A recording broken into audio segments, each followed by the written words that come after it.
Bom dia a todos. Eu trouxe então uma proposta hoje logo para a Rede Paulista. Nós tivemos então uma ideia de fazer uma representatividade de alguma coisa que tivesse sentido. Então a gente colocou nessa parte superior a letra Φ. E a gente não está podendo ver muito, mas a curva e a distribuição é uma curva infinita, né? Então ela começa aqui no macro e depois ela vai fazendo a espiral infinita para chegar no logo de São Paulo. Isso está querendo representar o macro e o micro ao mesmo tempo. Então nós temos que votar se a gente aceita esta proposta, não é, de logo para a Rede Paulista. E isso aí talvez tenha alguma modificação que vocês podem sugerir, mas o nosso contexto então seria fazer esse enlace entre o macro e o micro, se retroalimentando mutuamente, para a gente poder fazer então, a partir das pesquisas, a própria política de saúde para o estado de São Paulo.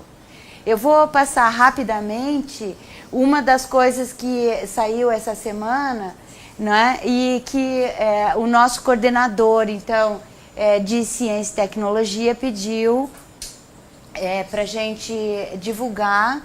Agora existe nesta portaria do dia 12 de junho, então, uma definição por escrito que se aplica aos estados e municípios da mesma forma que ao Ministério da Saúde, as mesmas regras para incorporação, então, de tecnologias no nível do Sistema Único de Saúde.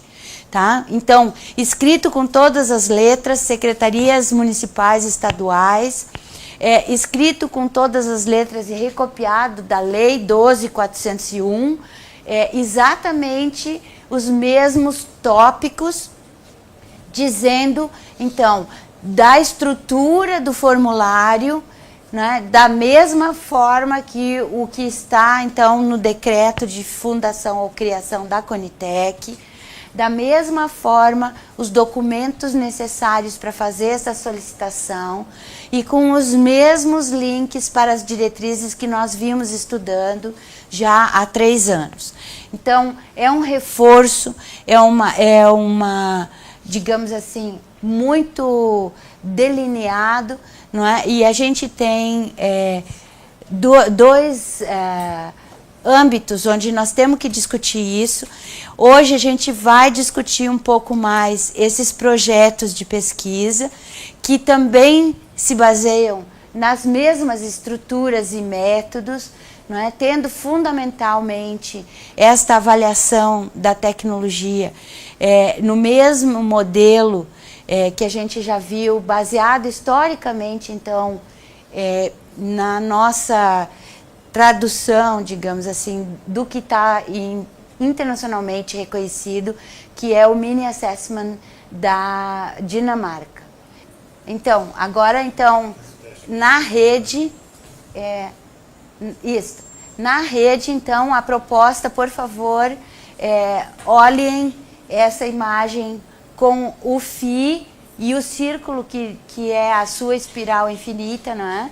E nos venham com sugestões, só para a gente justamente começar a discutir o assunto. Então, a portaria de 12 de junho, documentada então na apresentação, sublinhado então a inserção formal, né, das secretarias de saúde dos estados, dos municípios e do Distrito Federal, e só para a gente ficar constando o mesmo formulário eletrônico com exatamente as mesmas informações, tudo como está no site da Conitec Gov.br, para vocês fazerem, então, talvez uma coisa enfatizar, que não é só incorporação, gente, tá? Alteração e exclusão de tecnologia na tabela do SUS também é objeto de fazer pesquisa, parecer técnico-científico, não é? E outros subsídios para a gente construir conhecimento. O documento principal, então, é um pouco o roteiro de avaliação destas submissões. Nós estaremos hoje na oficina, amanhã e depois, então, discutindo estas informações, como elas devem ser estruturadas ou propostas, não é? Porque a gente vai estudar hoje como a gente faz um protocolo de pesquisa, e esse protocolo, então, depois ele pode resultar nisso como resultado esperado. A última notícia que eu queria dar para vocês foi esta oficina que teve com a Rede Sentinela. Nossos hospitais todos são da Rede Sentinela, e a gente está tentando, então, fazer esse encontro, não é? De que as pessoas vão na oficina, vão nos encontros nacionais, como este da Rede Sentinela, que ocorreu em Pernambuco, não é? E trazem para casa, então, os conhecimentos que são necessários, né? A divulgação, a disseminação, e a gente teve a oportunidade com o pessoal da Anvisa, então, de fazer esta oficina de pré-qualificação, que a gente vai repetir aqui na oficina em agosto, tá? Falando de oficina em agosto, eu quero só salientar para vocês que já se encontra, então, no nosso site da BVS, essa é a primeira página, e a página de baixo é assim, onde está o nosso link dos núcleos de avaliação de tecnologias, não é? Já se encontra disponível o cronograma, então, das reuniões mensais e oficinas. Estejam atentos, coloquem as oficinas nas próprias agendas para reservar esse espaço. Nós vamos ter oportunidade, então, em julho, de receber uma colega que vai fazer um avanço, então, uma continuidade da oficina de revisão sistemática, com estas revisões de estudos mixtos, não é? Que vai permitir também de aprimorar o desenho desses estudos para novos protocolos de geração de conhecimento. Também vamos ter uma oficina para as bibliotecárias, bem dedicada, dia 27 e 28, que eu tinha posto um sábado, que é estranho, mas saiu na cabeça, tá? Então, olhem para isso. A oficina, então, de materiais de pré-qualificação vai acontecer em agosto, com o pessoal da Anvisa, e em setembro a oficina de equipamentos com o pessoal do Ministério, tá, gente? Tem mais coisa, tem em setembro o segundo módulo do tromboembolismo, não é só para quem já assistiu o primeiro módulo, é também para quem quer começar e discutir o assunto. Depois ainda temos mais a parte de elaboração de protocolos de farmacoeconomia. Gente, participem das reuniões, seja por vídeo, seja por correspondência, se quer. Olhem no site, então vai ficar neste link que foi colocado aqui, vai ficar os vídeos. Então a gente está botando as notícias em destaque na parte de cima, mas os nossos arquivos e as publicações, inclusive destes vídeos, vão estar aí nesse link. Tá? Nós vamos dar oportunidade agora. Andréia, por favor, vai apresentar os colegas. A gente vai pedir para que quem puder imprimir, né, e colocar na sua instituição, porque a gente tem a nossa caixa de e-mail enorme, mas muita gente não passa isso de forma institucional. Então, a gente pede para que vocês imprimam, vocês nas instituições imprimam e coloquem num lugar que seja visível, né, institucionalmente, porque para a gente é mais difícil, né, conseguir acessar todo mundo só por e-mails pessoais. Então, eu queria apresentar a doutora Daniela Mello, né, que é farmacêutica, que vai contar um pouco da experiência sobre farmácia clínica. E, logo em seguida, o doutor Fábio Carrasco, que também vai complementar, né? Muito obrigada. Então, bom dia, meu nome é Daniela, Eu fui farmacêutica de unidade básica de saúde por 6 anos. Trabalhei numa farmácia Dose Certa também. Foi meu primeiro emprego no Dose Certa. E, nos últimos anos, tenho me dedicado à docência, particularmente em relação à assistência farmacêutica no SUS e farmácia clínica.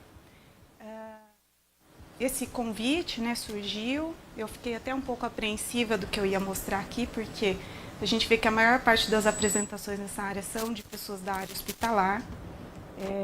E aí a doutora Evelinda falou para mim fazer provocações. E aí quem me conhece sabe que eu tenho essa mania mesmo de provocar algum alvoroço onde eu passo. Então, eu até coloquei no título as provocações mesmo.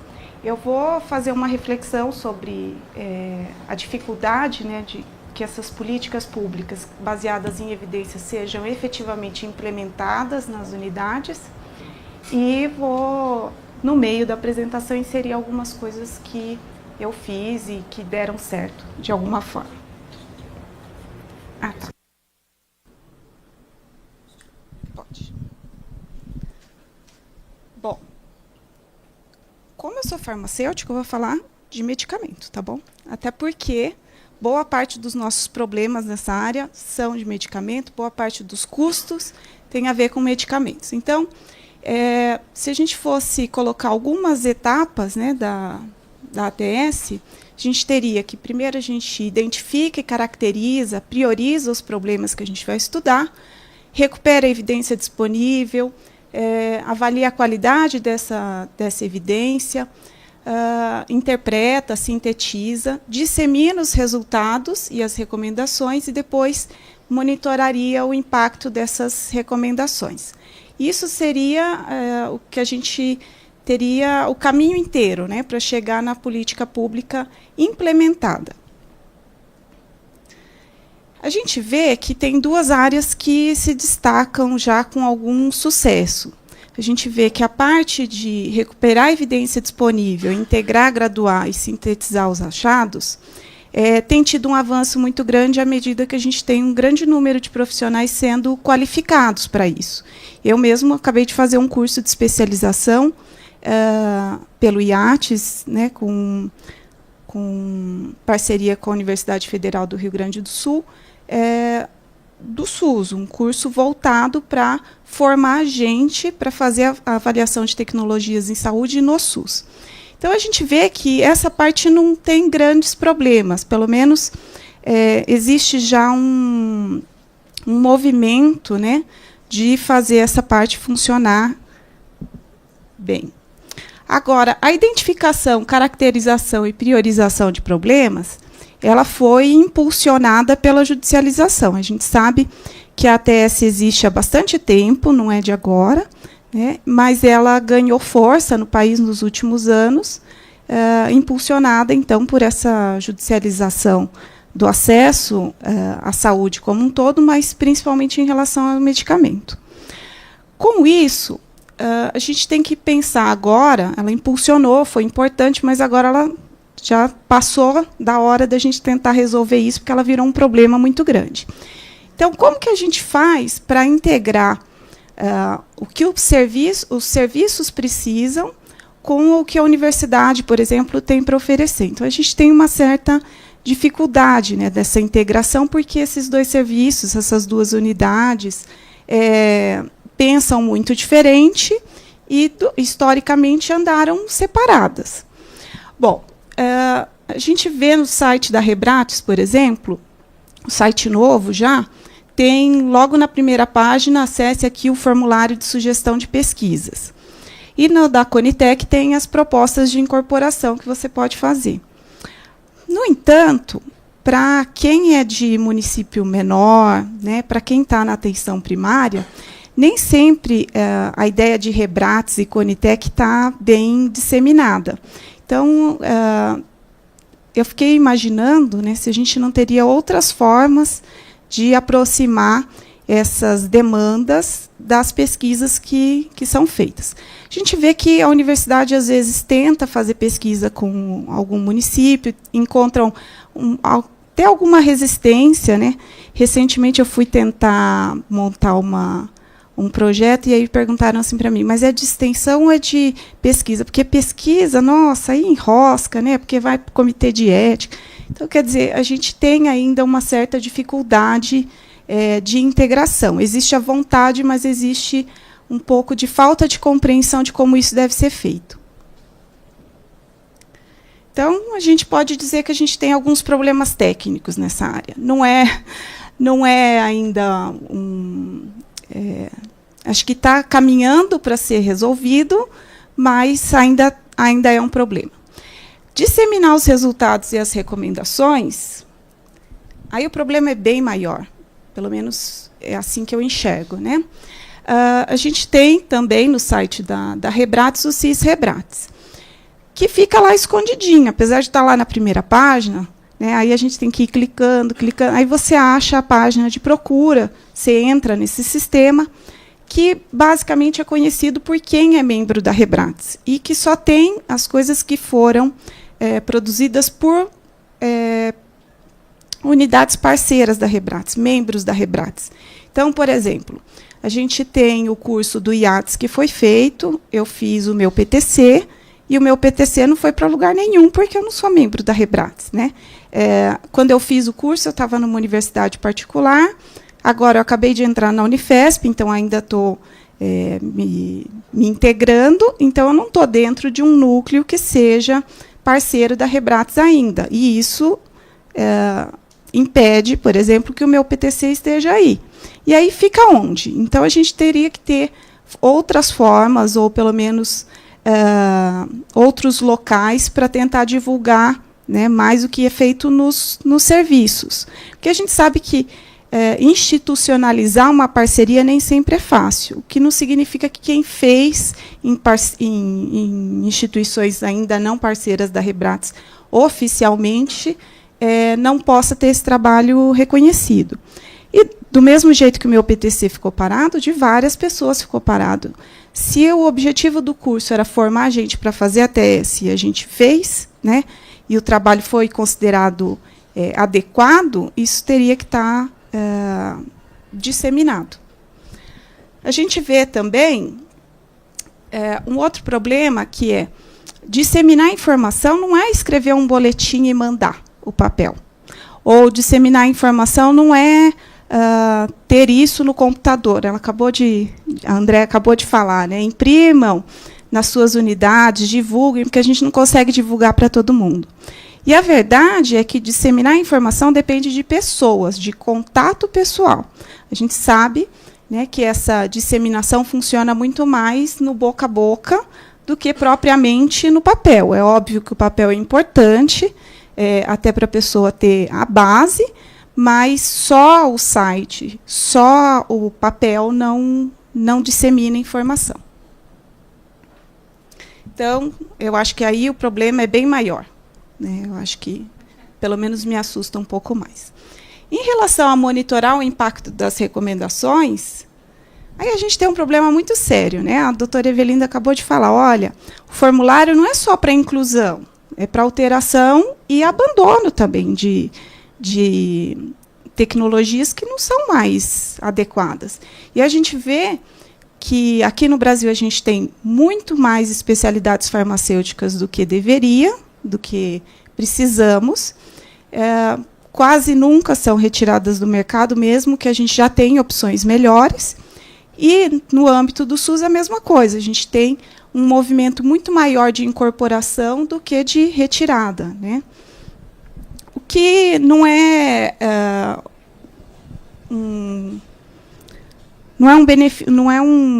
uma característica só do Brasil, mas eu acho que aqui no Brasil a gente ainda está longe dessa cultura de também tirar as tecnologias que não são mais adequadas. Pelo menos tem muito pouco estudo nesse sentido.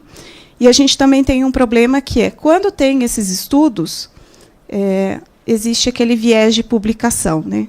A gente não consegue, muitas vezes, publicar o que não deu certo, que serve como experiência para que outras pessoas entendam que não deu certo e façam melhor, ou abandonem a ideia, né? Em relação aos medicamentos, quando que a gente deveria abandonar? Quando tem outro que é melhor, ou quando a gente tem risco. E aí, monitorar risco de medicamentos praticamente inexistente no país, né? A gente tem muito pouco o setor de farmacovigilância realmente ativo. A gente tem algumas iniciativas, mas a gente não tem um bom sistema de farmacovigilância, mesmo dispensando os medicamentos no SUS. Então, a gente pode dizer que a gente ainda está num terreno bem árido nesse sentido, ainda precisa de muita mudança. E aí, o que a gente tem de comum nessas áreas que dão problema? A gente tem de comum a necessidade de integração. É justamente os pontos de intersecção que a gente tem a dificuldade de trabalhar, porque as linguagens são muito diferentes. É justamente o que me encanta na TS, a possibilidade de trazer o mundo acadêmico mais para perto do serviço, e na linguagem do serviço, a gente vê que isso ainda é um desafio, inclusive nos cursos. Os cursos, muitas vezes, né, são pesados do ponto de vista acadêmico, e aí quem é do serviço, às vezes, nem finaliza o curso, porque não dá conta, né, daquela carga. Então, a gente precisa pensar nisso. E aí, como é que a gente promove?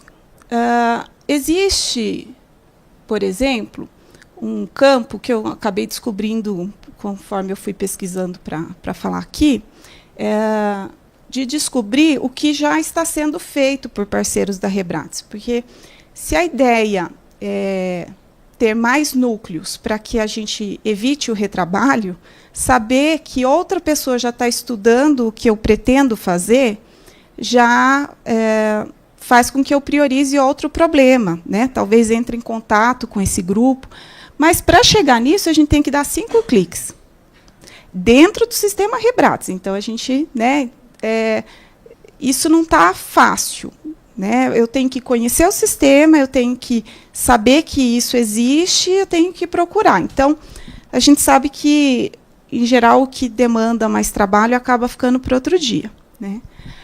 Outra coisa é que a gente tem o serviço com uma necessidade imediata, a gente tem o serviço correndo contra o tempo, e as pesquisas, elas precisam ter rigor metodológico. Então, a gente sabe que demanda um tempo maior para você dar uma resposta. O PTC ele vem bem responder, né, essa questão, ele facilita essa questão, mas a gente ainda precisa achar formas, né? E muitas vezes a gente tem um RH insuficiente para fazer isso. Quem está nos núcleos de ATS, na maioria das vezes, não é exclusivo desse núcleo, né? Pelo menos os que eu tenho conhecido. Bom, mas a gente sabe que o grande problema hoje é a judicialização. Então, como que a gente poderia promover a integração pensando em diminuir a judicialização? Então, a gente sabe que tudo começa com uma prescrição em relação ao medicamento, né? Com a prescrição, depois vem a questão de se eu tenho ou não acesso a esse medicamento, e se eu não tiver acesso, eu posso recorrer ao judiciário. O que a gente vê sendo feito? Todas as iniciativas que eu achei, eu fiquei, no final de semana, eu fiz o exercício de procurar iniciativas exitosas ou não exitosas de reduzir judicialização no país.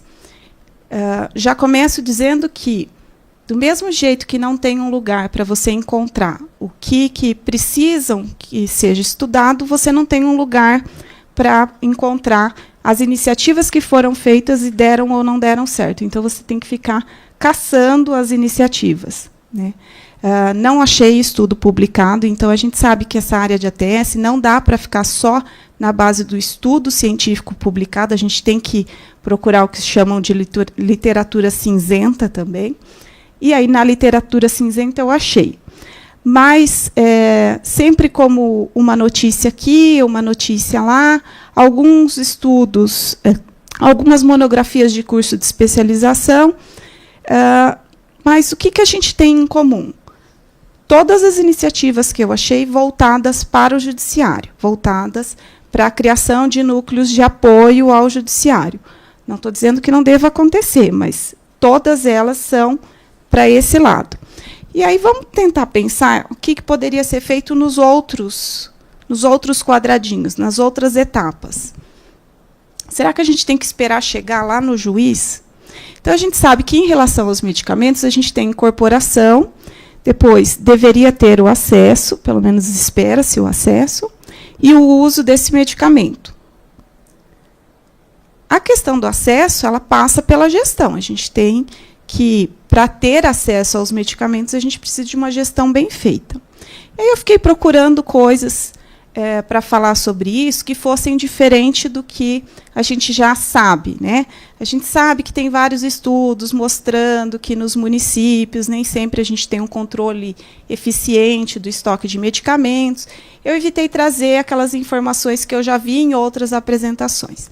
E aí eu me deparei com essa publicação, que é esse Pacto pela Boa Governança, um retrato do Brasil, que foi feito pelo Tribunal de Contas. E o que me chamou a atenção nessa publicação é que, quando a gente olha, isso foi um projeto do Tribunal de Contas, foi feito nos 27 estados e pelo Tribunal de Contas da União, em áreas diferentes. Então, saúde, segurança, infraestrutura, tinha alguns itens. São 5 e saúde era um deles. Então, todo mundo tinha que apontar os problemas de gestão na saúde. Bom, dos 28 relatos, 43%, continham alguma coisa relacionada diretamente aos medicamentos. Não é a atenção básica, tem problemas na atenção básica. Não. Eram problemas no controle de medicamentos, problemas na licitação de medicamentos, problemas ligados ao medicamento. Então, a gente vê que é uma porcentagem grande, né? Esse medicamento é só uma parte da área da saúde, né? Dos achados, das linhas que tinham no relatório, no resumo, né, do relatório sobre saúde, tinham 57 linhas. 13 eram especificamente sobre medicamentos, né, no contexto geral da saúde. E aí a gente tem, aqui eu não vou ficar lendo, obviamente, mas tem aí o resumo do que tinha sobre medicamentos especificamente nesses relatórios. E no uso, né? Vamos dizer que o acesso está ótimo. Tem medicamento em todo lugar, a gente não tem problemas com acesso a medicamentos. E o uso? Porque não adianta eu ter o acesso se esse uso não for bem feito. Não adianta eu ter o acesso se o uso desse medicamento não garantir a melhora do paciente. Eu tenho tanto que promover que ele receba a informação adequada para ter esse uso, como eu também preciso monitorar para ver se isso está sendo adequado. Eu não vou me estender nessa parte, porque farmacêutico gosta muito dessa parte, mas eu vou tentar ser breve. No componente especializado, eu achei pelo menos um artigo. A gente tem muito pouca coisa publicada sobre o componente especializado, quase nada, na realidade. E aí eu achei esse artigo de 2012, falando, né, da dispensação de medicamentos no componente especializado. Isso foi feito no estado do Rio de Janeiro, evidenciando que a dispensação não está sendo feita como adequado. Isso é particularmente grave, porque você tem um medicamento de custo alto, né, que as condições de uso, às vezes, requerem cuidados maiores, e você não tem uma estrutura nem profissional suficiente para fazer essa dispensação adequada. E no componente básico, então? A farmacovigilância, nada. Tá? Não achei nada. A gente tem assim, algumas experiências isoladas, mas não tem nada institucionalizado no país de farmacovigilância para o componente especializado. E no componente básico ou estratégico, porque os dois acabam sendo dispensados, né, no município, nas unidades municipais. Um estudo da Anvisa identificou que 7 de cada 10 farmácias do SUS faltam farmacêuticos. Eu ouso dizer que é mais. Não são 7, são 9. Tá? Porque na realidade, o que a gente tem? A gente tem, às vezes, um farmacêutico em 3 ou 4 unidades, às vezes até 5, e aí ele é contado como existente, mas ele não está lá. Né? Então, a verdade é que a gente quase não tem farmacêutico na rede. São Paulo, o município de São Paulo tem sido uma exceção. A gente tem outras exceções, Ribeirão Preto também tem um histórico, mas, na maior parte, a gente não tem. E aí, farmacovigilância, 0 também, né? Não tem nem farmacêutico. Mas a história não era sobre reduzir judicialização? Então, qual que é o papel do farmacêutico nisso? Uma das iniciativas que eu achei, olha só, ganhou prêmio.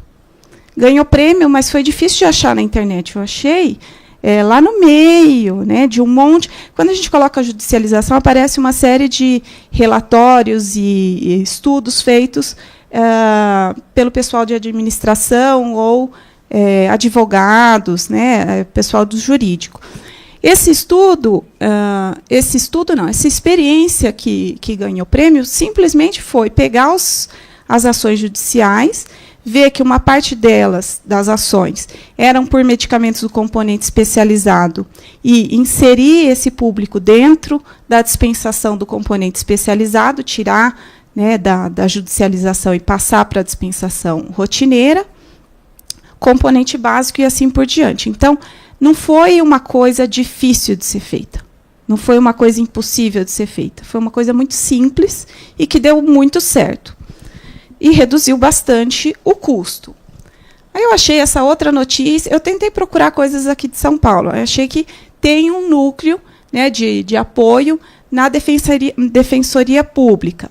Mas a gente sabe que boa parte das ações judiciais não vem pela Defensoria. Então, quer dizer, isso resolve o problema? Não resolve. A gente consegue reduzir, é válido, mas não pode ficar só nisso. Bom, então, o que eu estou provocando? Estou provocando que, ao invés da gente só visar o juiz, a gente vise também quem faz a prescrição. E a gente vise também o paciente que vai usar esse medicamento e precisa ser orientado. Então, nos meus anos de UBS, no último ano, particularmente, a gente acompanhou mais de perto quais as demandas por atendimento. O que fazia a população procurar o farmacêutico. Às vezes, ela não procurava o farmacêutico em si, porque muitos nem sabiam. Às vezes, eu estava lá há 5 anos e eles achavam que eu era uma técnica. Aí, um dia, eles percebiam que eu era farmacêutica, porque a gente trabalhava muito próximo com a população, então eles não viam muito essa diferença de quem era graduado ou não, e isso é o ideal. Né? Bom, dos encaminhamentos que eu estudei, quase 20%, 19,2%, eram especificamente sobre acesso a medicamentos. O que são esses encaminhamentos? São os encaminhamentos que ou o técnico de farmácia, ou assistente social, ou o médico mandou o paciente para atendimento farmacêutico. A maior parte desses encaminhamentos eram dos técnicos. E o detalhe é que os técnicos também faziam essa orientação. Então, quer dizer, só chegava para mim esses casos que eram mais complicados, que demandavam algum tipo de estudo ou algum tipo de conversa mais refinada com o paciente. Tá? Os casos mais simples, por exemplo, orientar sobre a LME, o técnico já fazia. Tá? Então, a gente vê que tinham muitos atendimentos nesse sentido. Dos 194 atendimentos farmacêuticos realizados sobre acesso, 157, 81% eram sobre o componente especializado. Então, existe essa demanda, né, de orientação. E se eu não tenho farmacêutico ou alguém capacitado para fazer isso, na maior parte das unidades, o que eu tenho visto é que fica com assistente social. E aí, coitado do assistente social, né? Já é difícil para a gente da área da saúde entender a organização da assistência farmacêutica no SUS, que dirá para assistente social que tem que entender de uma série de outras demandas da população. 19,1% tinham medicamentos que não eram disponibilizados pelo SUS. E aí tinha que ser feita uma conversa para avaliar se tinha uma alternativa terapêutica ou não, qual o contexto dessa prescrição. E a maior parte delas, aliás, todas essas, eram de serviços privados de saúde. Então, o farmacêutico que está na unidade básica de saúde, ele não vai ter contato só com pacientes que fazem um acompanhamento no SUS. Ele também vai ter contato com os pacientes que fazem encaminhamento fora e que só vêm retirar o medicamento. E que muitos desses são os que vão depois entrar com ação judicial. 131, 67,5% eram prescritores da rede privada, de todos os encaminhamentos nesse sentido.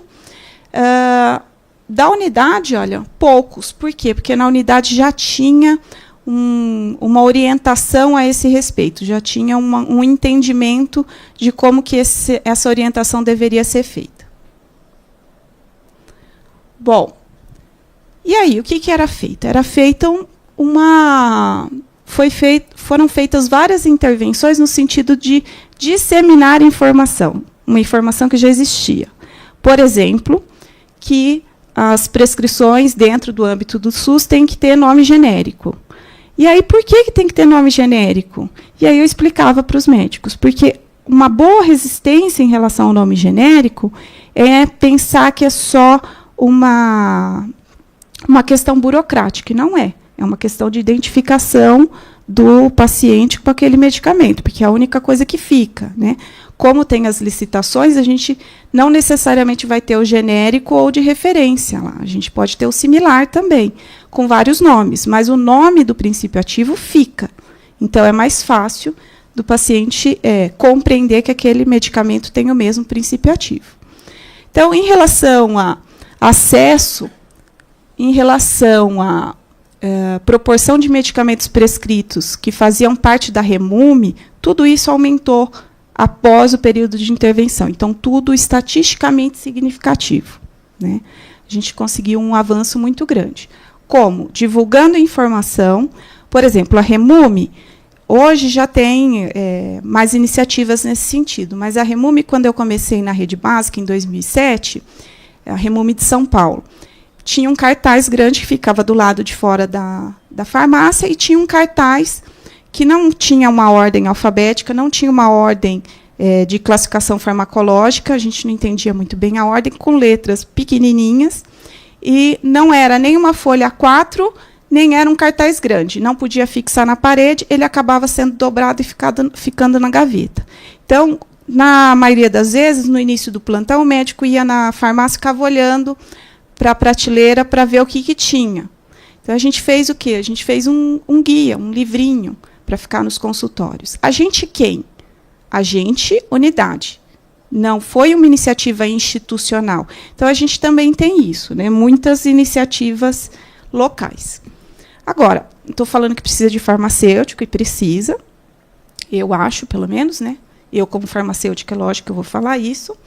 Mas será que a gente tem farmacêutico preparado para isso? Do mesmo jeito que a gente, em outras profissões, não tem a formação tão voltada para a atuação no SUS, a gente também tem esse problema com os farmacêuticos. Eu acho que, hoje, basicamente, a enfermagem tem uma boa carga, né, de responsabilidade social no seu currículo. Do resto, a gente vê que o pensamento é para o atendimento individual, coletivo, muito pouco. Então, tem alguns estudos falando da educação, né, da graduação do farmacêutico. Eu escolhi algumas coisas, eu não vou ficar lendo, mas em entrevistas com graduandos, a maior parte dos graduandos fala que essa parte de saúde pública e saúde coletiva é chata, é teórica, e que quem dá essa parte não conhece. E é verdade. Eu saí da universidade em 2005. Não estava preparada para atuar no SUS. Quando eu fui para o SUS, eu peguei um caderninho, encontrei alguém que já estava lá, essa pessoa foi me falando algumas coisas, eu fui anotando e fui pesquisar. Então, a gente não tem essa formação tão bem direcionada. E hoje, quando eu dou as minhas aulas, eu acabei de dar aula em programas de residência, e sobre essa assistência farmacêutica no SUS, e o que os residentes me passaram é: nossa, que legal, dá para fazer, porque antes essa aula era só teórica, agora a gente viu que existe prática. Então, existe. O problema é que, como a gente tem pouco farmacêutico nas unidades, como é que a gente leva esse aluno para entender a prática no local, que é o mais adequado? E em relação à prescrição, então? Em relação a esse olhar que a gente tem entre a prescrição e o acesso. Entre a prescrição e o acesso, a gente tem o médico.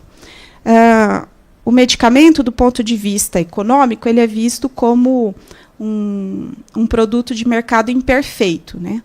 A maior parte das informações sobre medicamentos não é o consumidor direto que detém, a escolha não é feita por ele, na maioria das vezes. Então, como é que a gente faz para que essa escolha seja bem feita? Tem que ser baseada em evidência científica, em experiência clínica e em valores de bioética. Para tudo isso, né, se tudo isso funcionar, a gente tem uma prática clínica baseada em evidências. Essa parte, embora ainda precise avançar, a gente já tem bastante movimento nessa parte. Porém, tem outra coisa que a gente precisa pensar. Duas coisas. Quem está fornecendo as evidências científicas? Né? Onde estão buscando essas evidências? Estão realmente pegando a evidência científica ou é o representante que está trazendo? A gente sabe da grande pressão que os representantes fazem. E por que os representantes fazem e funciona? Contato direto com o prescritor. O representante ele não manda um boletim ou fala para ele acessar um site. Ele vai lá no local para conversar com o prescritor. E em relação ao acesso, será que o médico se sente corresponsável pelo acesso? Eu já escutei frases do tipo: olha, eu prescrevi, como ele vai conseguir isso é problema dele, não é mais meu. Então, isso é uma visão de quem não trabalha dentro do contexto do SUS. Trabalhar dentro do contexto do SUS não significa trabalhar dentro de uma unidade SUS. Mesmo os serviços de rede privada precisam ter alguma compreensão nesse sentido. E aí, o médico também está sendo preparado para isso. Eu não vou falar por mim, né? Eu peguei um estudo de médicos falando de educação de médicos. E, segundo eles mesmos, não. Né? A gente não tem uma formação voltada para o SUS. A apresentação vai ficar, então, depois, quem quiser ler, né? Tem a referência do artigo também. Mas, basicamente, olha, pouco conhecimento e nenhum compromisso com a organização do Sistema Único de Saúde. Pouco envolvimento com aspectos administrativos e gerenciais da saúde pública. Pouca compreensão da importância do trabalho em equipe multiprofissional. Não comprometido com aspectos políticos e sociais que propiciem a busca de soluções para os problemas de saúde da população. Então, a gente tem essa dificuldade. Em relação à importância do trabalho em equipe multiprofissional, a gente vê que os profissionais da estratégia de saúde da família já conseguem incorporar isso de uma forma bem mais tranquila, mas porque eles têm essa formação para isso, né? Uma formação diferente dos demais. O que a gente fez, né, para disseminar a informação? Então, esse livrinho que eu falei, esse guia, ele começou... logo que eu entrei na UBS, eu entrei em 2007, no início de 2008 a gente fez o primeiro. Como? Dinheiro do bolso, tá? Porque não tinha, né, interesse nesse sentido. E aí a gente simplesmente, né, fez a lista e começou a passar algumas informações de problemas de prescrição que eram comuns. Esse livrinho foi um para cada consultório, fez sucesso, os médicos pediam para levar para casa, e eu tinha que explicar para eles que era uma coisa da unidade, não dava para sair. Pede mais cópia para a secretaria. Não, não é da secretaria esse livrinho. Né? E ele foi evoluindo, e o último foi em setembro de 2012, que foi esse coloridinho. Que eu estava saindo da UBS, eu quis fazer coloridinho, com mais capricho, enfim. Esse material de apoio ao prescritor, então, a gente colocava algumas coisas. Por exemplo, uma coisa que perturba os médicos, e com razão, é a história da troca da receita. E os pacientes, às vezes, falavam que a farmácia mandou. Então, a gente tinha uma divulgação muito grande com os médicos de que a farmácia não mandava trocar receita. Tá? Que a farmácia não pedia a troca de receita porque a farmácia não concordava com a troca de receita. Então, eles já sabiam que isso não era uma prática nossa. Quando a gente tinha alguma situação específica de um paciente, a gente ia pessoalmente conversar com o médico sobre a possibilidade dele avaliá-lo, não trocar a receita. Né? Essa história de troca de receita é uma história muito grave, porque a gente vê que tem protocolos que são específicos para a dispensação de medicamentos que estejam sendo acompanhados na unidade. Aí o paciente chega com uma receita de fora, o médico nem conhece, às vezes troca a receita na boa fé, né, e acaba atrapalhando até o orçamento lá na frente, né, dependendo do número de vezes que isso acontece. A gente passava algumas informações sobre o que a gente fazia na farmácia, passava algumas informações sobre por que a gente tem uma lista de medicamentos. Essa era uma dúvida comum dos médicos. Por que tem uma lista? Por que eu não posso prescrever o que eu quero? E aí a gente explicava isso, pessoalmente também com o livrinho. Por que eu tenho que prescrever com nome genérico? Por que eu tenho que prescrever o que está na Remume e não posso prescrever outras coisas? E como era feita, como é a organização da assistência farmacêutica no SUS, quais os requisitos para retirar os medicamentos em cada um desses locais. Então, tudo isso era explicado. Um outro problema que a gente tem é a questão das regras. Né? Tem regras diferentes e listas diferentes dependendo do programa e do local. Isso é um terror para o paciente, para o farmacêutico, para o médico, para todo mundo. Então, aqui em São Paulo, a gente tem as farmácias Dose Certa e tem a farmácia popular. Então, o que a gente fez? A gente colocou na mesma lista e colocou onde tinha. Então, o que está em cinza é o que eu tinha na unidade básica de saúde naquele período. O que está em branco é o que eu não tenho na unidade básica de saúde, mas tem em algum outro lugar do SUS, tá? Para que o médico também tivesse ciência disso. Aí, outro mito comum é assim, o médico aceita intervenção? Aceita. A experiência diz que ele aceita. Embora muita gente fale que é difícil, e realmente é, o dia a dia, às vezes, traz situações complicadas. Eu já passei tanto por situações agradáveis, como muitas situações não tão agradáveis assim. E muitos médicos que eram muito resistentes à minha intervenção no início, no final já estavam habituados. Mas por quê? A intervenção, se aceita, demanda tempo, vínculo com esse prescritor. E como é que a gente vai fazer isso sem alguém no local? Então, é difícil de fazer isso sem estar no local. Mas dá para fazer, mesmo sem estar no local. Como é que eu posso dizer que dá para fazer?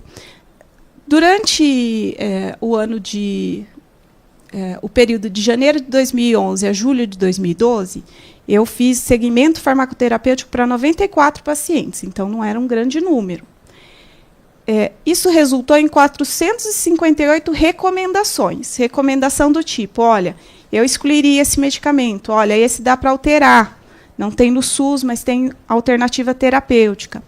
Dessas recomendações, a maior parte delas foram feitas para médicos da unidade, mas também foram feitas para médicos externos à unidade. Então, como é que fazia isso? Bilhete padronizado. Também não é um bilhete, né, com qualquer letra, de qualquer jeito, era uma coisa padronizada. E a gente teve uma boa aceitação. 59% dos médicos externos à unidade aceitavam as recomendações, 76% dos médicos da unidade aceitavam, e a média ficou, então, em 69%. Não é, eu considero que não é pouco. Então, acho que eu já falei bastante. O resumo do que eu falei é o seguinte. A gente precisa melhorar a questão da integração, né, do serviço e dos municípios, das secretarias, enfim, com a universidade, melhorar esse relacionamento no dia a dia, porque a gente até fala que tem interesse, mas quando a gente marca a reunião é aquela coisa, mas é tão difícil, tem que falar com tanta gente. Tem que falar com tanta gente, tem que fazer acontecer. Né? Além disso, ter farmacovigilância. Por que eu estou batendo na tecla da farmacovigilância? A maior parte dos PTCs são sobre medicamentos novos no mercado. E a gente sabe que medicamentos novos no mercado tem muito pouca informação sobre segurança. Aí a gente tem tudo para fazer bons estudos de farmacovigilância. A gente tem o paciente, o medicamento e a farmácia. O que a gente não tem? Pessoal. Né? A gente não tem uma estrutura adequada para fazer. Então, isso é uma coisa que dá para ser feita. A gente precisa pensar nas outras etapas que levam à judicialização, ao invés de só tentar reduzir lá na ponta, né? Quando o problema já se tornou maior. Como é que a gente poderia fazer isso? Melhorando a formação, a gente precisa, né, que a formação atenda, né, atenda a necessidade de formar profissionais que compreendam o SUS. Não é nem para atuar no SUS, mas que compreendam como ele funciona. E o trabalho em equipe, a gente vê que as residências multiprofissionais têm ajudado muito nesse sentido. E espaços de divulgação do que tem sido feito para troca de experiências, espaços mais atrativos.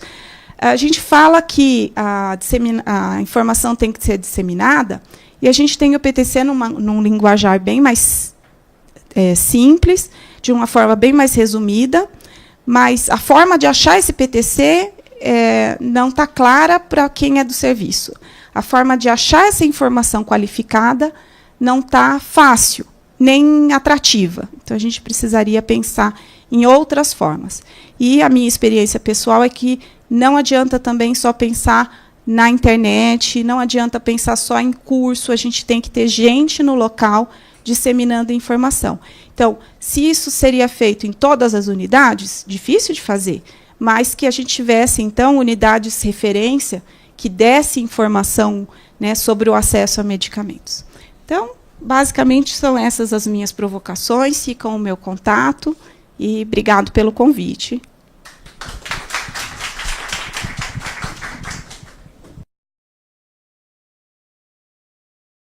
Vamos só, primeiro de tudo, parabenizar a Daniela.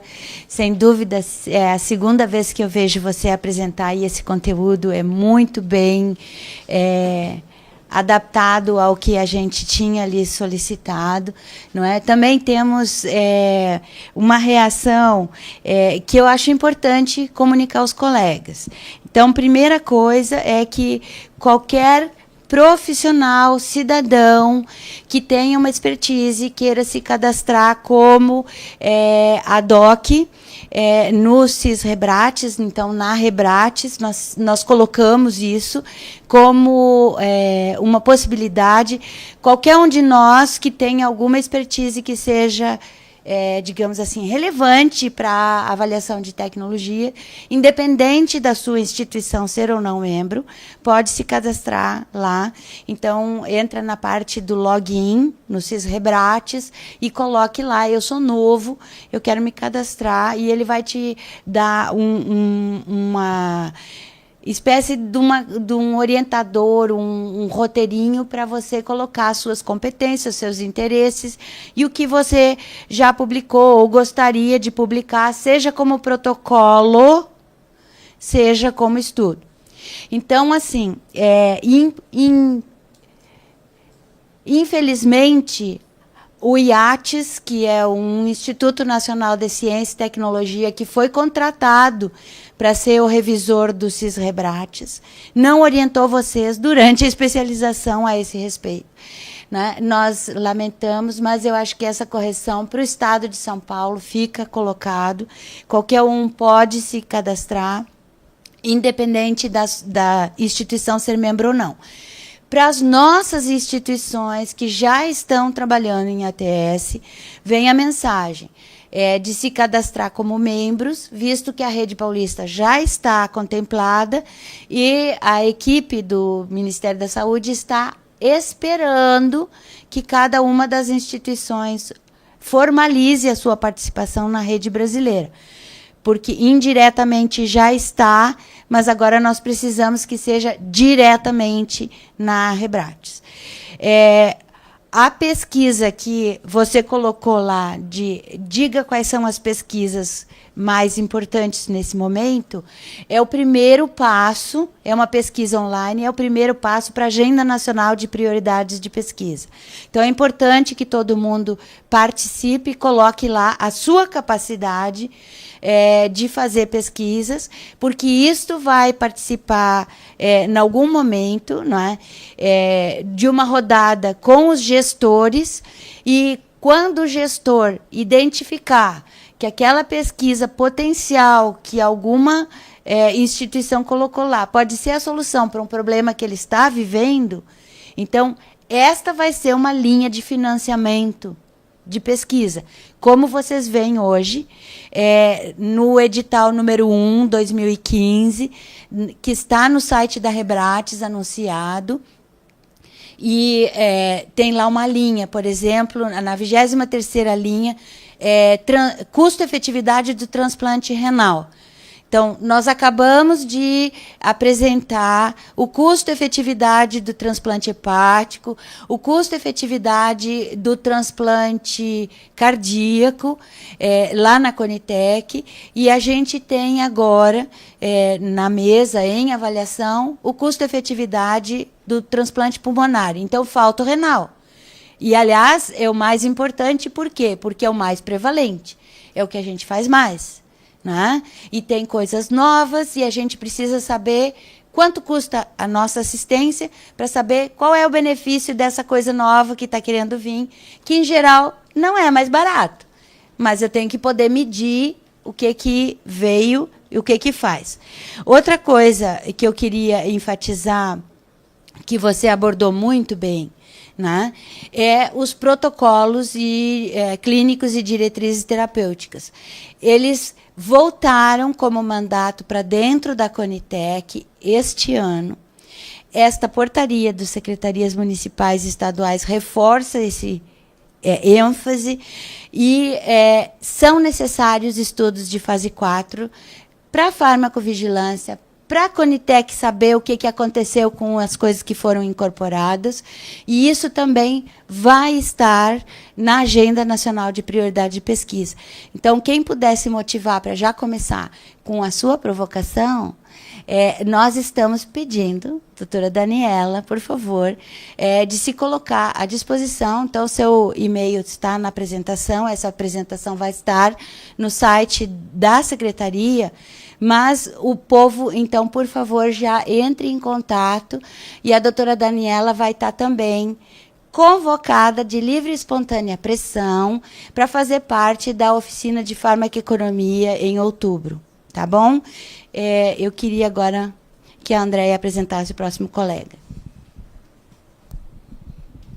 Fábio, não vou me delongar, porque senão a gente vai atrasar muito, mas eu gostaria de agradecer a participação, para você contar a sua experiência, que acho que casa um pouco com a da Daniela.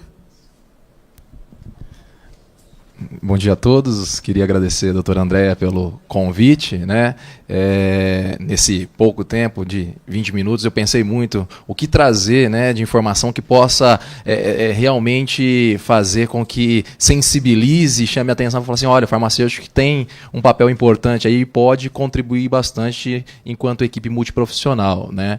Eu trabalhei como farmacêutico clínico durante 5 anos, né? E atualmente, nos últimos anos, estou devotado à gestão, voltei para a área administrativa, mas o coração ainda bate mais forte sempre que fala-se na proximidade ao paciente, né? Eu sou farmacêutico do Projeto Região Oeste, da Fundação Faculdade de Medicina, e trabalho num pronto-socorro atualmente. Bom, enquanto farmacêutico, eu sei que não são todos aqui farmacêuticos, né? Essa linhagem chamada farmácia clínica nasceu em meados de 60 nos Estados Unidos, né? E vem ganhando força. No Brasil, teve uma certa demora para se ganhar força. A Sociedade Brasileira de Farmácia Hospitalar trouxe isso à tona no final da década de 90, e ainda posso dizer que é muito jovem e em locais muito específicos que se pratica a farmácia clínica de uma maneira bastante consistente, né? Se nós formos buscar a etimologia de palavra clínico, é prostrar-se à beira do leito, né? Então é o farmacêutico saindo lá do segundo subsolo, né? Que normalmente a farmácia fica num lugarzinho bem estratégico ali, né? E vindo à beira-leito para monitorar, otimizar a farmacoterapia, né? A terapia medicamentosa. Isso realmente deixando de gerir o estoque e gerindo efeitos benéficos e maléficos do medicamento. E com ênfase a uma prática diária e à beira-leito, estando junto da equipe médica, equipe de enfermagem e de outros profissionais. Percebam que apesar de ter nascido ali em meados de 60, só chegou a um consenso de definição em 2008, né? Do que é. Então é literalmente tirar o farmacêutico daquele mundo do segundo subsolo e trazer ele para observar tudo aquilo que aprendeu de farmacologia acontecendo, seja efeito adverso, seja efeito benéfico, enfim, monitorando aquilo de benefício que o medicamento pode trazer. E a pergunta que se fica, né? André falou assim, olha, nós estamos implementando, nós estamos implantando o serviço e eu queria saber, eu falei assim, bom, então é a oportunidade de trazer, olha, coisas que nós fizemos e que deram bons resultados, para tentar convencer o gestor de que farmácia clínica é um segmento que vale a pena de ser investido. Então, só para compilar as informações dos artigos, o que o serviço de farmácia clínico implantado traz? Redução de mortalidade, redução de tempo de internação, redução de reinternação, reduz e previne eventos adversos, não só efeitos adversos. Aumenta a adesão do tratamento no pós-hospitalar, reduz custos, porque recursos financeiros também são finitos, reduz erros de medicação, que é uma preocupação significativa, interações medicamentosas, incompatibilidades e, principalmente, promove o uso racional de medicamentos. Onde que a gente encontra todas essas informações? Não tem como colocar todas as referências. Lá no final tem já uma lista dessas referências. Mas tem um trabalho ali de 2006 do Critical Care Medicine, pode ver que todas as referências do JAMA, do Critical Care, do Jornal da Sociedade Americana de Medicina, são de referências significativas. Olha esse trabalho de 2006. O farmacêutico clínico na unidade de terapia intensiva em cuidados críticos é um membro essencial. Então percebam que já em 2006 já estava sendo considerado esse profissional essencial. Hoje, nós temos, baseado na legislação, a RDC 7 de 2010, que diz que existe a necessidade, como prioridade, requisito mínimo para o funcionamento de uma UTI, que haja assistência farmacêutica beira-leito. Assistência farmacêutica beira-leito traduz-se como farmácia clínica. Então, é necessário para isso. Não só isso, as entidades acreditadoras, seja as internacionais, a canadense, a Joint Commission International, ou até mesmo a nacional, que é a ONA, exigem que haja a prática da farmácia clínica. Isso especialmente na avaliação, no monitoramento das prescrições, visando toda aquela redução, especialmente de iatrogenias relacionadas ao uso de medicamentos. Então, não é algo que está aí à toa. Então a gente, enquanto farmacêutico clínico já fui, vamos levantar a bandeira e trazer aí com alguns dados que possam motivá-los a cada vez mais implantar e implementar esse serviço, que eu acho que vale a pena. Mas nós, na condição de farmacêuticos, temos que mudar um pouco a visão do que o profissional vê de nós. Esse é um estudo de 2007 que perguntava o que o outro colega, o outro profissional achava e via da importância do farmacêutico. É deplorável, é deprimente quando eu leio isso aí. Olha, eu não consigo enxergar a necessidade de um farmacêutico numa equipe multidisciplinar. Olha o final da frase. Sobre o farmacêutico, eu não consigo enxergar um papel importante para ele. Ou seja, nesse trabalho de 2006, que é de uma revista de 2007, que é uma revista de enfermagem, está dizendo aí, olha, farmacêutico só serve para comprar medicamento e entregar ele, mais nada. Como a Daniela bem colocou, talvez esteja aí isso muito relacionado à formação do profissional e também à proatividade, de querer sair dessa zona de conforto e muitas vezes traçar embate com equipes multiprofissionais, dizendo, olha, o melhor caminho é esse. A exemplo disso, não adianta chegar aqui experts decidirem em tecnologia de saúde pela padronização do Tenecteplase, o Actilise. Ok, beleza, colocou R$5.000 uma ampola. E aí, então, o médico está preocupado porque está com supra desnivelamento de segmento ST, está infartado, ele tem ali as 6 horas do delta tempo ali para fazer uma intervenção, para depois mandar para a unidade coronariana para ver se vai precisar de uma intervenção mais intensiva, né? E aí, então, a gente tem à disposição o medicamento. R$5.000, com toda a dificuldade que é para disponibilizar, e a pessoa que vai executar a administração do medicamento não sabe sequer que aquilo ali não pode ser administrado junto à solução de glicose. Ponto.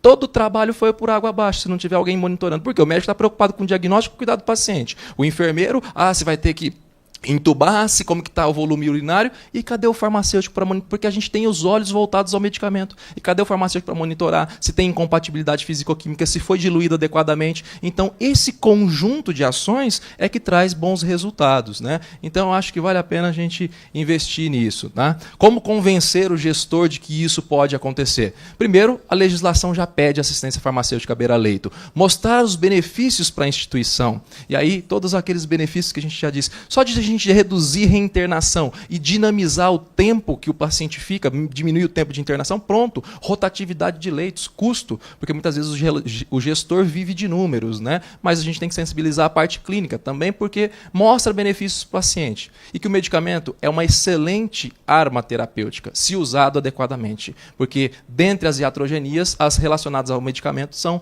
as que mais nos preocupam, estão mais em evidência, né? Alguns números aí que eu trouxe da literatura. No Brasil, as reações adversas a medicamentos são responsáveis de 4% a 11% das internações. Ou seja, será que nós estamos fazendo orientação adequada? Fica a pergunta. De 15% a 20% dos orçamentos hospitalares são destinados ao manejo de complicações. Por quê? Porque não soubemos usar o medicamento de forma adequada. E a prescrição incorreta pode acarretar 70% mais gasto relacionado ao medicamento. Ou seja, é uma excelente arma terapêutica se usada de maneira inadequada. Aqui mostra de que talvez a gente esteja querendo dirigir uma Ferrari sem sequer saber guiar o Fusquinha ali. Então é melhor a gente aprender a dirigir bem o Fusca para depois a gente ter uma tecnologia muito mais requintada e mais avançada. Então, tudo que traz aí para o gestor saber que nós temos de benefícios. Reduz o tempo de resposta, porque não tem que ligar lá na farmácia ou descer até o segundo subsolo. Farmacêutico, olha, posso diluir a noradrenalina em soro fisiológico? E vocês acham que não acontece, né? Que todo mundo sabe que noradrenalina tem que ser em solução glicosada. Pois bem, quem está lá no front está vendo, vira e mexe, tem que... Opa, vamos tirar daqui, vamos jogar essa bolsinha fora, vamos colocar ali na glicose para não oxidar. Tá ficando verde, azul, olha que bonito, né? E muitas vezes isso acontece. Parece que é uma coisa tão básica, é falta de alicerce. Quantas vezes se dilui nitroglicerina em frascos contendo PVC? Quantas vezes se usa ali, no momento de desespero, nitroprussiato, sem fazer a fotoproteção? Então, quer dizer, a gente está avaliando tecnologia de ponta se a gente não está conseguindo usar o básico ainda. Então, nós temos que ter profissionais devotados a cada área. O médico em diagnosticar, o enfermeiro em cuidar e o farmacêutico em evitar esse tipo de situações desastrosas, eu diria. Promover o uso racional de medicamento, isso gera dado. Vou trazer alguns dados aí que pode gerar dados para pesquisa.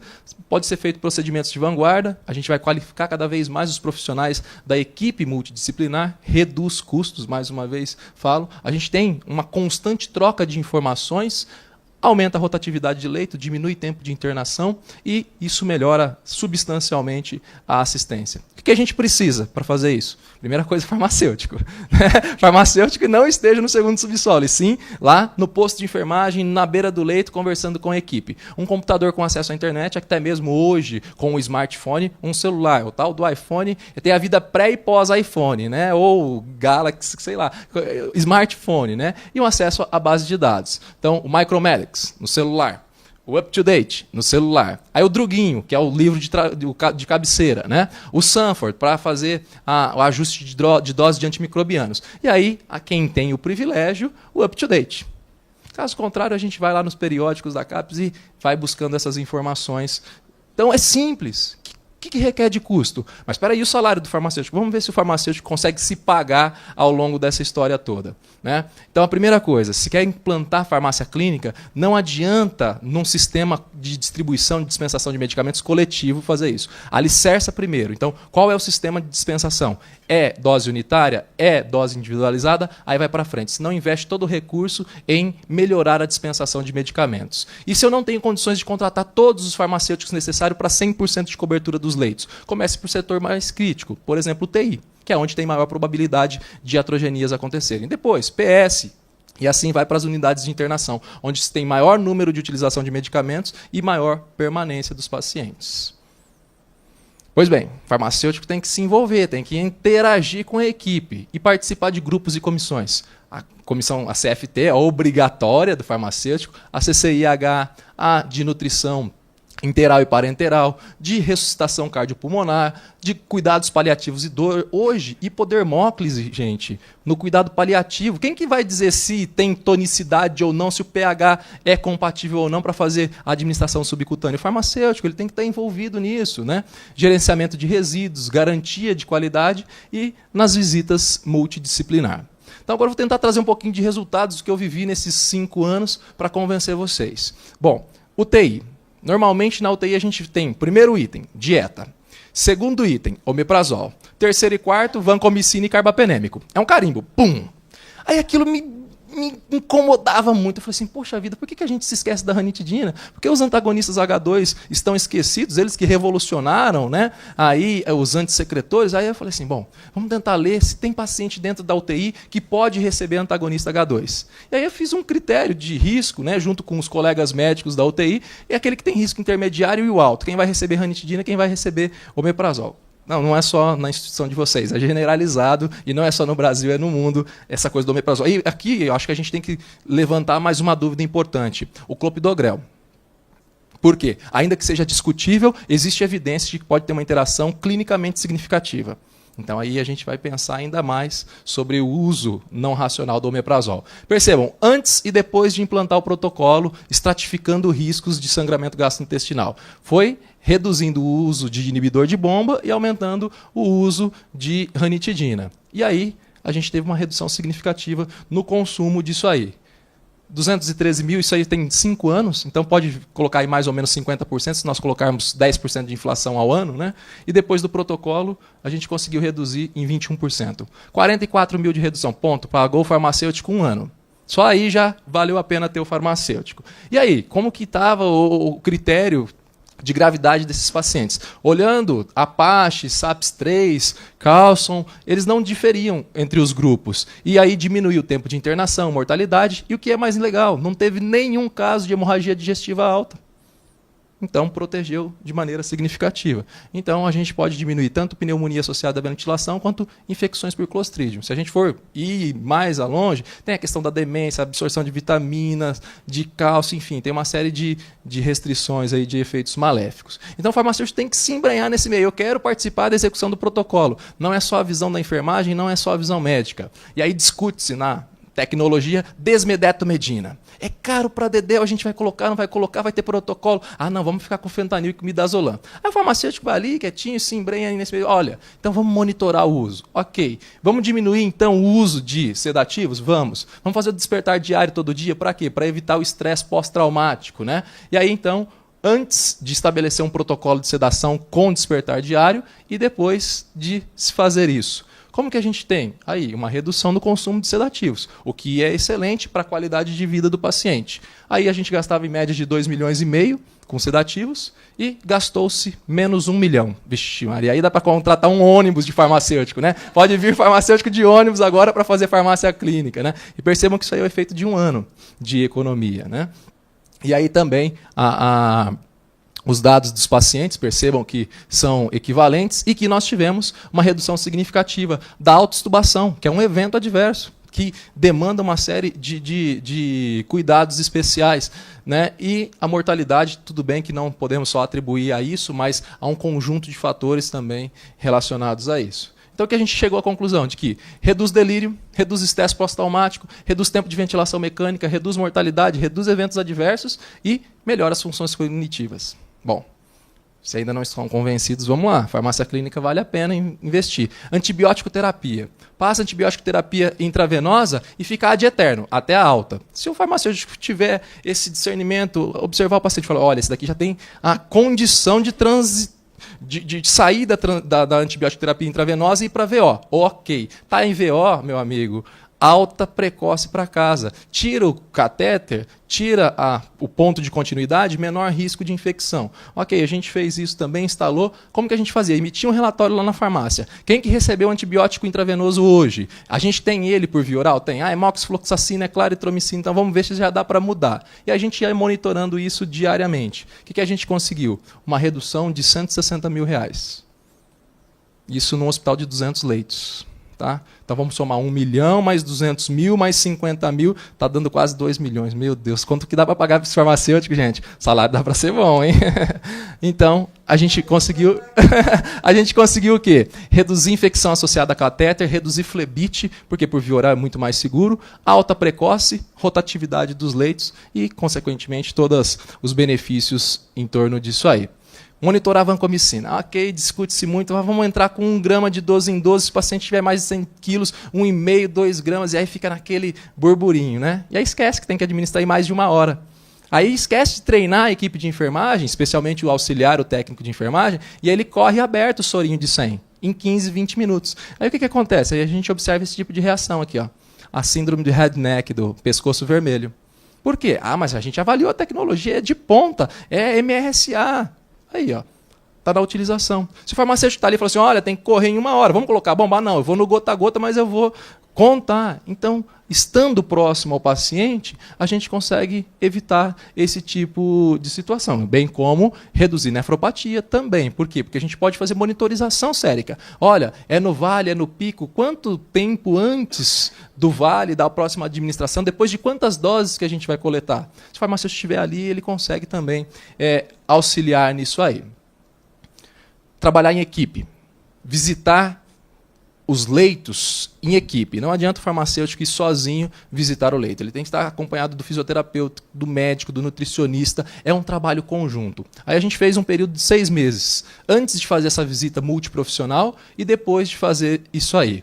O que a gente queria observar? O tempo de permanência na UTI e a mortalidade. E a gente trabalhava numa equipe grande. Eram 2 médicos diaristas, um coordenador de UTI, um nefrologista, 2 fisioterapeutas, o farmacêutico, psicólogo e nutricionista.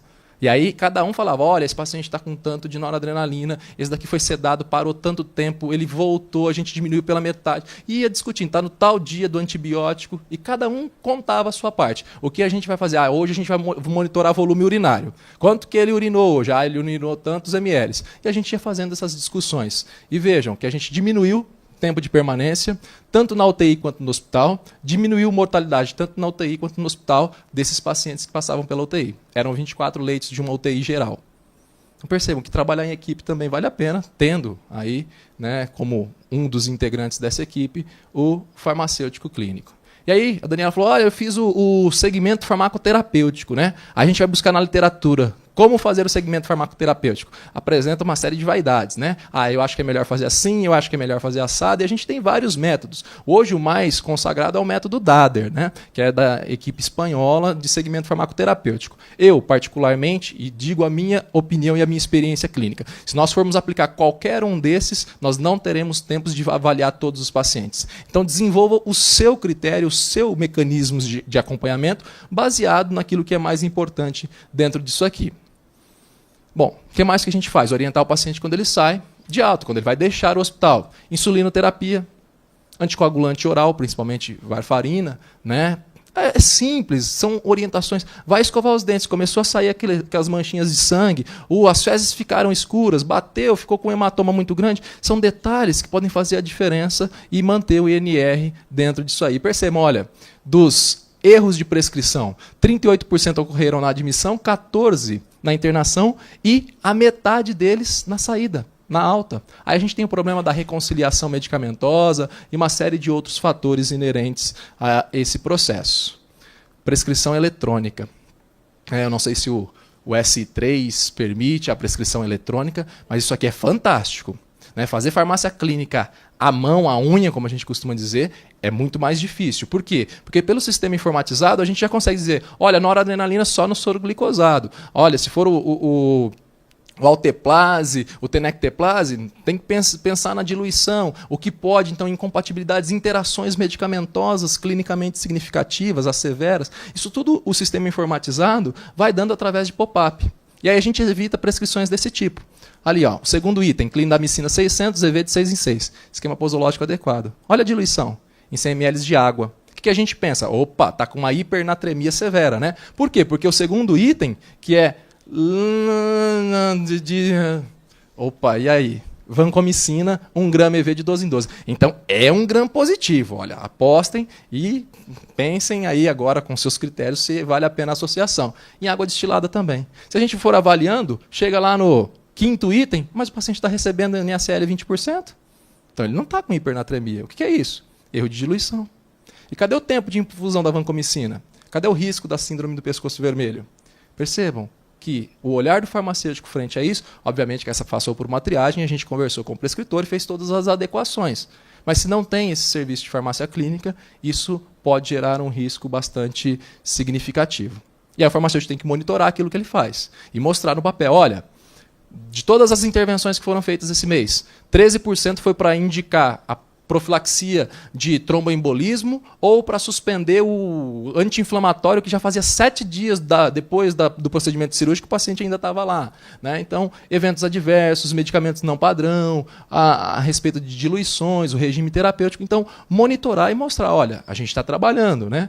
E ver se isso aí está sendo aceito ou não. Né? Qual que está sendo a aceitabilidade das intervenções e traçar planos para o que precisa ser melhorado ou mudado. Bom, espero que com esses dados eu trouxe aqui uma síntese de tudo. Né? O farmacêutico gosta muito de discussão de caso clínico. A gente fala assim, olha, eu fiz isso aqui, deu certo, era anfotericina B, estavam diluindo em soro fisiológico, era em soro glicosado. Então a gente gosta mais dessa parte. Mas para convencer o gestor de que vale a pena o investimento, espero que tenha ficado claro. Do ponto de vista financeiro, farmácia clínica se paga. E de benefício para o paciente? Eu acho que não é Mastercard, mas não tem preço. Né? Então o benefício é grande. Essa é a minha cidade natal, Flórida Paulista, com esse sotaque não tem nem como dizer que eu não sou interiorano. Né? Pois é, ó, Igreja Matriz de Flórida Paulista, uma megalópole de 10 mil habitantes. Né? Aí está o meu contato e aqui, de maneira mais pormenorizada, as referências que eu consultei para montar essa apresentação. Obrigado mais uma vez pelo convite.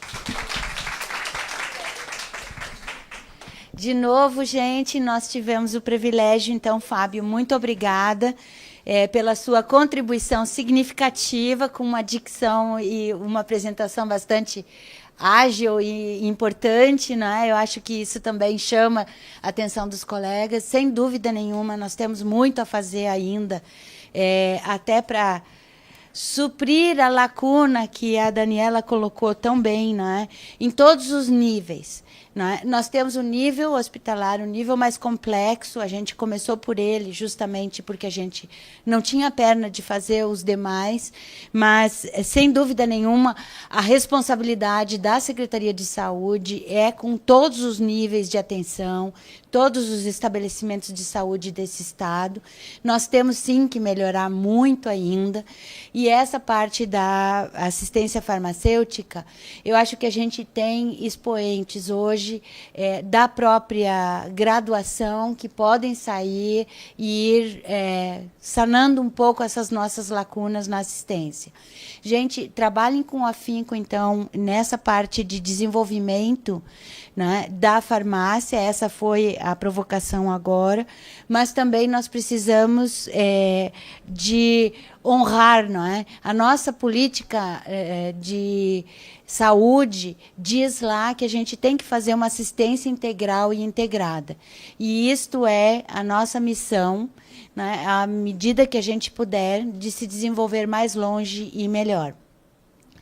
Tá? Andréia? Bom, eu queria agradecer a participação de todos, né, principalmente da doutora Daniela e do doutor Fábio. Acho que a sementinha foi lançada, foi muito bem lançada, acho que pegou a parte da rede básica e a parte do hospitalar, né? E eu acredito também que na força da farmácia clínica. Em Campinas, a gente foi no evento da terapia antimicrobiana ambulatorial, uma pena, o Dr. Flávio não estava lá, mas foi bem interessante, que foi a equipe médica de infectologista falando que muitas vezes interna, o politrauma principalmente, aí o médico dá uma carga empírica de antimicrobiana, e aí o paciente melhora, porque geralmente é jovem, em uma semana ele chega e fala assim, agora eu quero passar tudo para VO. E que não é assim, né? Até por causa da classe de antimicrobacteriana que ele prescreveu não dá para passar para VO, né? São medicamentos diferentes. E aí, muitas vezes, esse paciente fica tomando tanto leito de UTI como de internação durante 1 mês, 2 meses. Né? Então, eu acho que só por esse valor, talvez já se paga. Né? Mas vejo também o farmacêutico muito preso a processos burocráticos. Né? E olha que farmacêutica e enfermeira a gente briga a vida inteira, né? Eu ligo lá, está faltando isso. Ele fala, não, eu mandei, mas pelo caminho ele... Então, assim, são processos de logística que realmente não são assistenciais, não são nem de nenhuma classe, né? Nem do médico, nem da enfermeira e nem do farmacêutico, porque a função principal é a assistência ao paciente.